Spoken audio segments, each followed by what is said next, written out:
I've just come back from the Brac very recently, and I went over for the visit of Prince Edward, which was his second or third visit, I think. Certainly he had been to the Brac previously.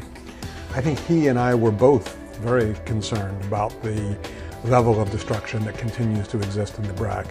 I think many people in Grand Cayman think, well, that's been now 2 months ago, and so I'm sure huge amounts of progress has been made. And in fact, a lot of progress has been made. But unfortunately, there was so much destruction in terms of what was going on over there.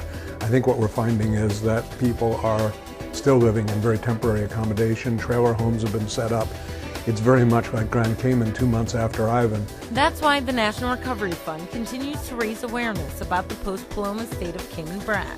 So far, NRF trustees have approved 135 applications. They're still reviewing the rest.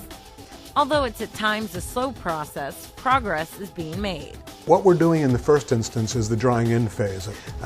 Get the roof and the windows set up in the first instance. We make sure the homes are dried in, that we can get electricity back up and running, but we haven't done a lot of the interior. So when we say done, we haven't quite finished the whole of houses, but what we'll be doing is coming back again to be able to finish the works after everyone is dried in.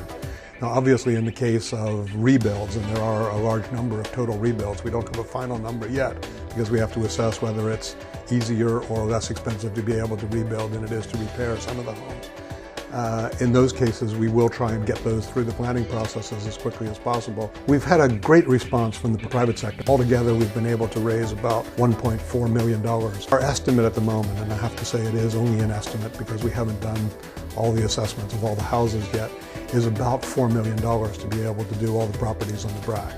But it takes not only time, but money to walk the road to recovery.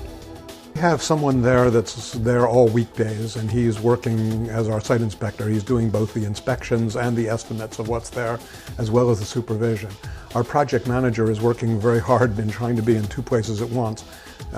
Finley Josephs, he's in the Brac usually 2 to 3 days a week, and he's here trying to finish up the Grand Cayman stuff on the European Union funds that we have until the 31st of March to be able to expend. So it's a busy time for us. After 31st of March, we'll be able to concentrate solely on the Brac activities. I think there's 2 sets of people. There are those that are in their homes that are damaged, and the others are those where the home is too badly damaged, it either needs a total rebuild or there's no roof, whatever, and they are staying with either relatives or in the small trailer area that's there, or with friends, or in Grand Cayman, or in other places. So we're trying to prioritize those that have the highest needs. Those that have no alternative means of accommodation are obviously our highest priorities. We're prioritizing the elderly, families with very young children, and those that are physically or mentally impaired so that we can get them back in their houses in the first instance.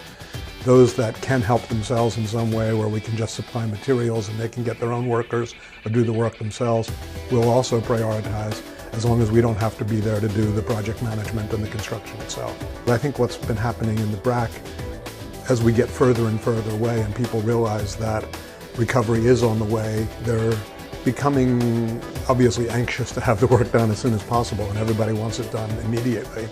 But I think there's a certain settled acceptance of the fact that it's going to take a while to be able to get all this done.